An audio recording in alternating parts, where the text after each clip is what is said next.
When working on our application, we've considered American English to be a primary locale. But how do we get translations for the other locales that we support? To get started here, let's get rid of these.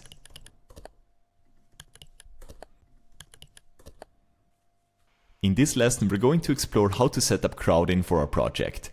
Now, Crowdin is a translation management system, meaning it can be used to create and manage translations for your app or website.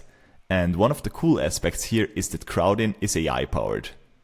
With this, Crowdin allows you to create translations much quicker and more cost efficiently than traditional methods.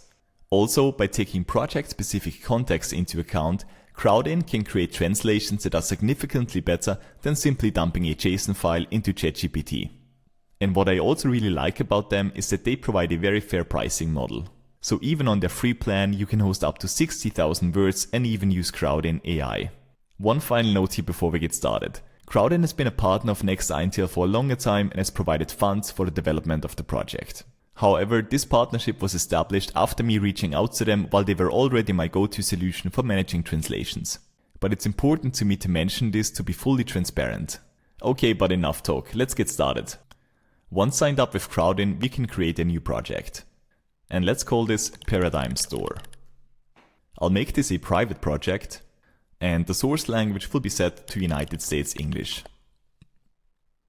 On the other hand, our target languages will be set to Mexican Spanish, and also in Canada, we're going to support English as well as French. As for the rest of this form, we'll leave the defaults here and click Confirm.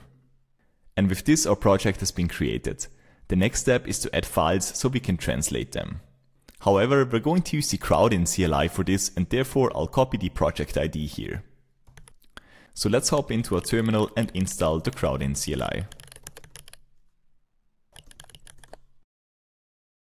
We could now call Crowdin init, but since we only need a very minimal configuration, I'll just set this up manually.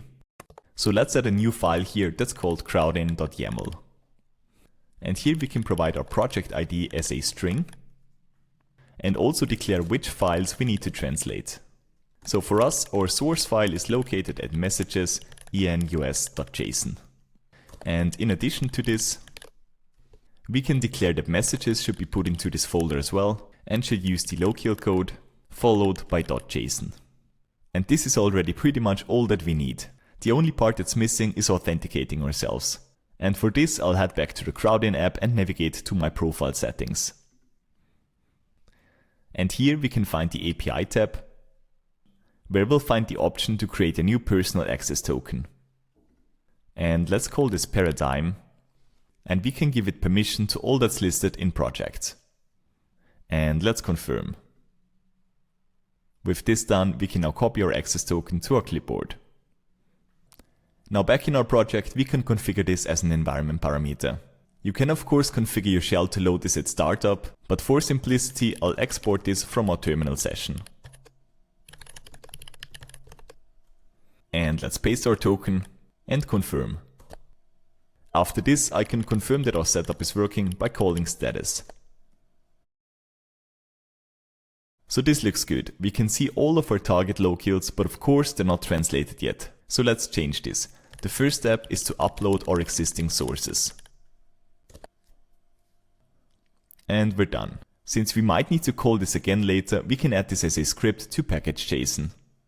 And here, let's set up Crowdin upload sources. And for the time being, we'll simply use the command that we used before. We'll also customize this a bit later, but for now, it's helpful to have this script to communicate to team members that this workflow is available. Now let's confirm that our sources have been uploaded. If we switch to the Sources tab, we now see our enus.json file that was uploaded. And if we switch to string display here, we'll see that all of the labels from our app were successfully uploaded. But now let's see how we can translate them. So if I click on Spanish here and select our source file, then the Crowdin editor will open, which can be used by translators. In this case, we're currently translating the label for the street address, and to provide a bit of additional context, our key name is shown as well. Now I can start translating this label to Spanish. But what's even better is I can use suggestions from Crowdin. And once I'm done with a translation, I can hit save. But let me show you what's even better than doing this manually. What we'll do instead is we'll automatically pre-translate all of our labels via AI. But to do this, first we need to get set up here. And here we'll find a list of all the AI providers which are available. In my case, I've already set up OpenAI with an API key here. If you want to use an AI provider as well, you can click Create here. But anyway, let's go back to our project. Now with an AI provider setup, we can hit pre-translation and via AI. And here we can select a prompt. In my case, I'll choose pre-translate, which was pre-configured for me, and select all of our target languages. On the right hand side, in our case, we have a single file that we want to translate to these languages, and that is enus. And now I can hit pre-translate.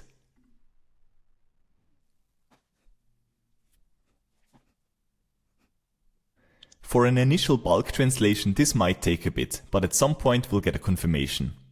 Now, if we reload this page, we'll see that all of our strings have been translated to all of our target locales.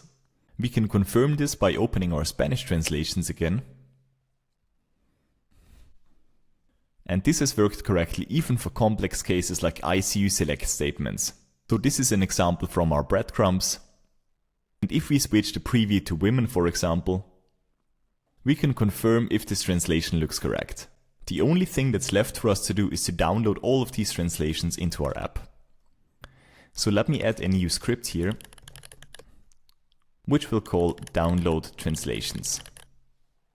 And this will simply call Crowdin download translations. And now let's run this script.